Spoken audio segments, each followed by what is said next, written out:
Imagine you're the father of 5 children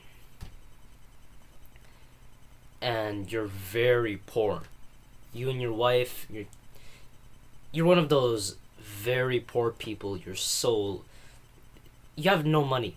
And even if you and your wife actually give up eating for yourself and actually starve and eat no food for yourself just so that you could give enough food for your children.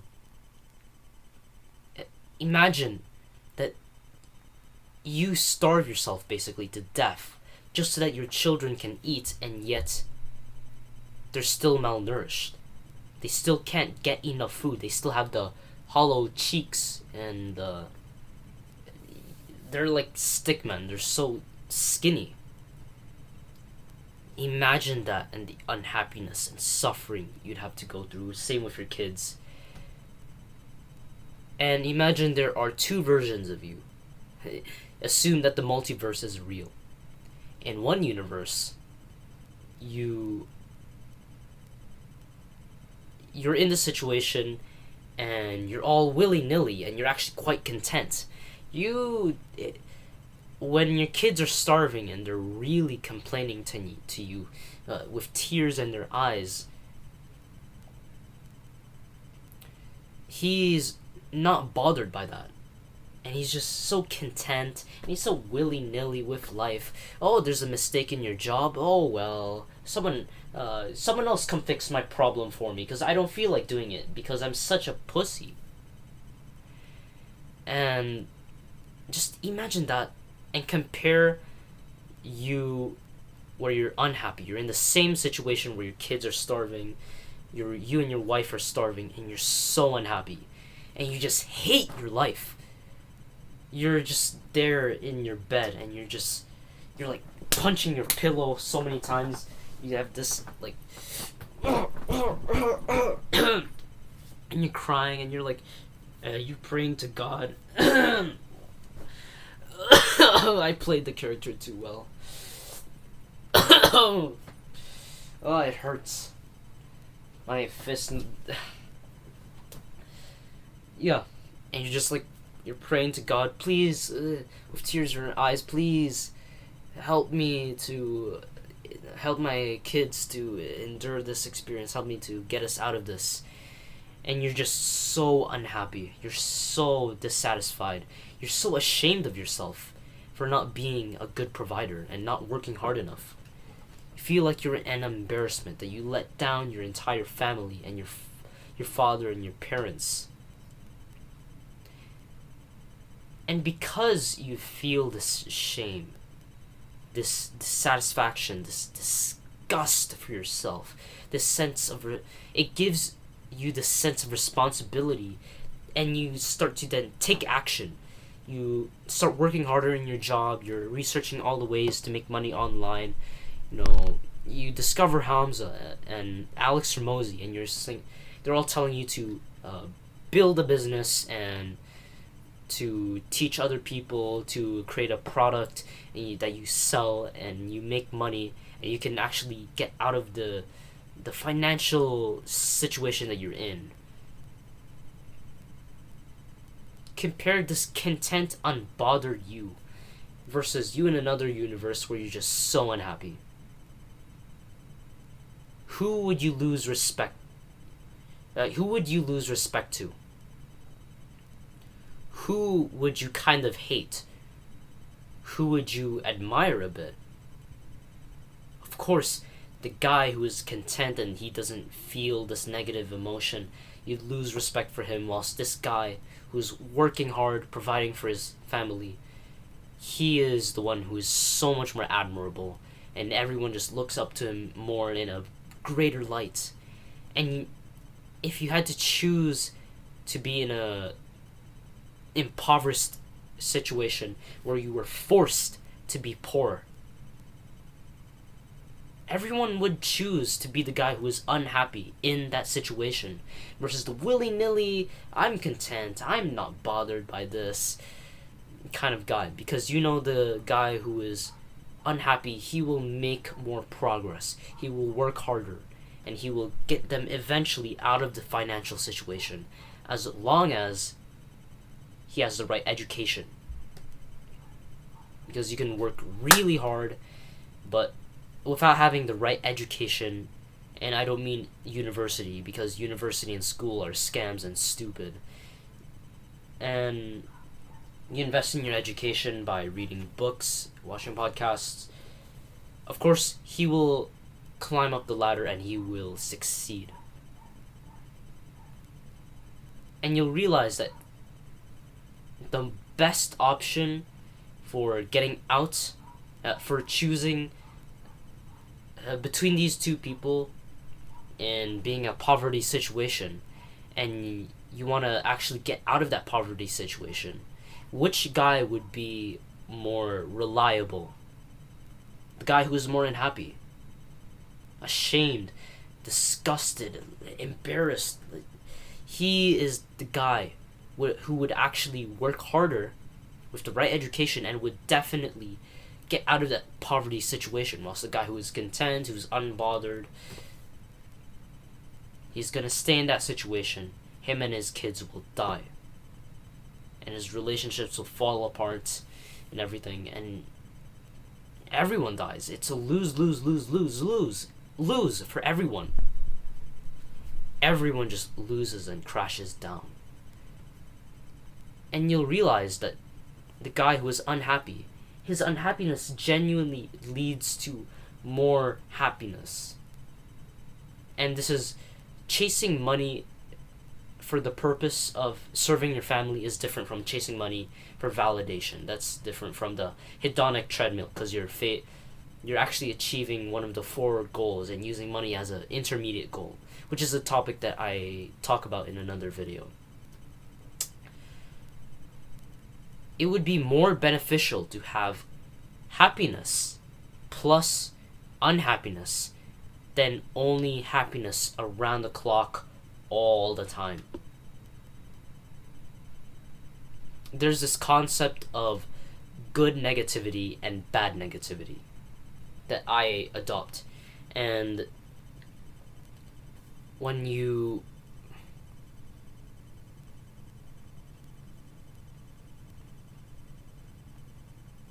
have unhappiness, there are 2 kinds of unhappiness. One where it makes you unhappy and it makes you feel negative emotion, but you don't actually use that to take action. You feel bad, but nothing in your life changes. You just continue scrolling, you just continue staying inside and playing your video games that mess up your mental health. You feel some depression and you do nothing about it. You don't take any action that actually fixes this negative feeling. And the second type is you feel this unhappiness, and because you feel this unhappiness, you use it as energy to take action, productive action, and to stop the real cause of your unhappiness.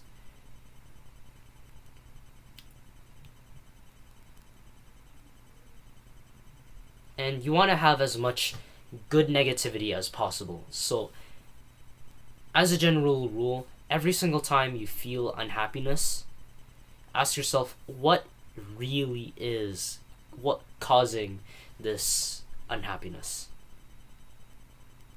Because, and by the way, be very careful in your question asking. Ask yourself, what is the actual problem? Not the outcome of the problem, but the actual problem causing my unhappiness. For example, you're addicted to junk food and you're getting fat. The problem isn't actually the addiction. The problem isn't actually you stuffing too much food into your face so that you bloat and you balloon up into a fatter person that you don't like to be. That's not actually the problem. They're actually outcomes of the problem. And the real problem is just mental illness, mental health. Maybe you have some childhood trauma of being sexually abused by someone, and so you binge eat, knowing it, like you feel this comfort in binge eating because you know when you binge eat, you feel fatter, you feel more unattractive, and that makes you feel like you're not going to be targeted by that person again. And it's an unhealthy protective mechanism for yourself. That's the real problem there.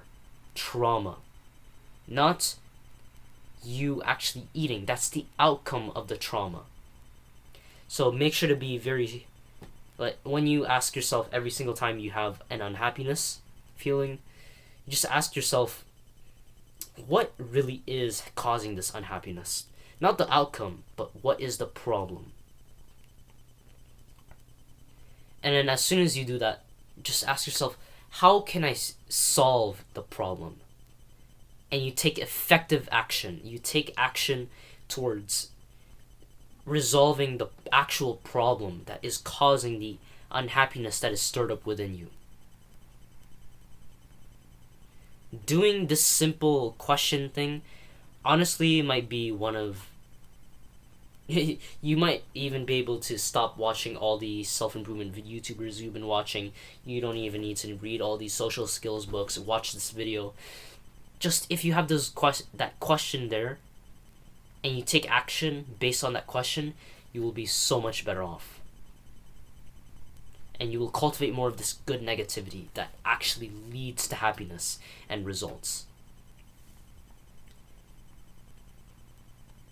And although unhappiness is inevitable, you can actually increase your stress tolerance. And there are multiple ways to do that. The first one is to exercise. Of course, exercising will help you to tolerate stress psychologically better if you're able to expose yourself regularly to physiological stress. So, when you run, when you do push-ups, when you play sports, you swim, you do calisthenics, you are releasing adrenaline in your body. That is adrenaline released from a source called exercise or movement. But adrenaline can also be released from another source called your thoughts. And if you have negative thinking, like, oh, I'm going to fail at this exam, or I'm going to die, of course, you're going to release adrenaline, which gives you the energy. It opens up the key to your human reserve tank of energy, which allows you to really fight off the thing and survive. But a lot of times, because people have a low tolerance to stress, when they eventually do have psychological stress, they have the adrenaline in their body, they can't really manage it because they've never really exposed themselves to it. I remember when I first started doing pull-ups. When I did pull-ups, I'd do them and I'd sting. I want to stop, but I keep forcing myself to. And when I stop and I look down at my hands, it's bleeding. It was bleeding all over. And when I would touch the bar again, bro, I can't even do pull-ups anymore. I'll just continue next week. But nowadays, when I do pull-ups today, I actually there's no bleeding.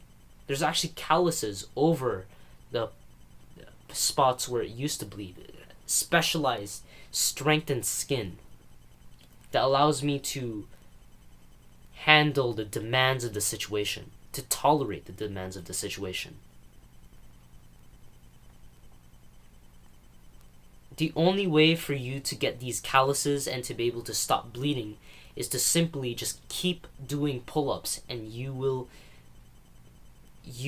be able to become so much strong enough so that you can actually tolerate the demands of the situation, of the pull-ups.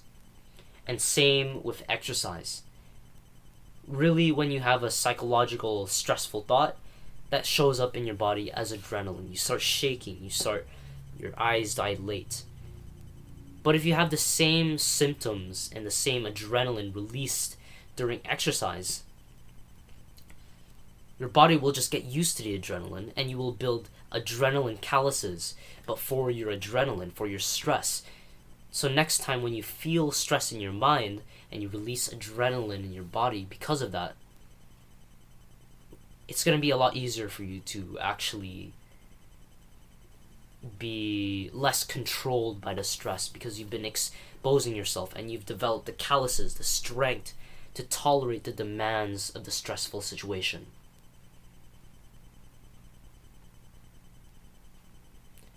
Another is metacognition. Metacognition is just you literally thinking about your own thinking, being aware of your own thinking. Whatever you think, you just say out loud, or you write it down as a journal. So for example, a lot of people with diaries, they'll actually, when they write in a diary, they'll actually be less unhappy and more introspective. And being introspective is actually a very wonderful quality to have if you want more happiness. Introspection is also metacognition.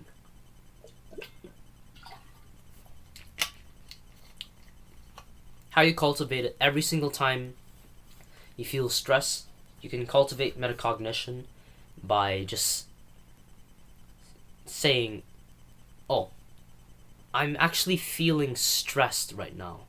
I'm feeling quite unhappy. Why do I feel stressed? What is causing that? What am I thinking about? What am I telling myself that is causing me to feel stressed? And you say, I feel stressed because, I keep telling myself that in the future, when the exam comes up, I might fail because I don't know the content that much, and if I fail, I won't get a good job, and my parents will come and we'll have an uncomfortable conversation, and they'll really scold me, and I don't like that. I don't want to be scolded by my parents. Or you could have metacognition in the positive way where, I'm feeling really happy right now because I'm telling myself, life is so good. Like, even if I fail, even if I have the uncomfortable conversation with my parents, everything is still kind of okay. The birds are chirping, I'm still breathing. I'm blessed, actually. At least I'm not the guy in the wheelchair who's 19 years old and he's young and he's already in a wheelchair, or he's in bed with cancer. He has all the devices behind him, and then he has the nose thing, the kind of Darth Vader breathing. Yeah, metacognition, just for some reason it actually increases your happiness, and then meditation increases your happiness as well. I have a video on my channel detailing how to meditate, no confusing language, in the description. Meditation increases your metacognition, so of course that's why meditation is another good way to practice metacognition indirectly. And then there's also gratitude journaling. I'll show you. So how you gratitude journal, you put GJ, you put the date right now, and you say 1, I'm grateful for sunlight, or 2, I'm grateful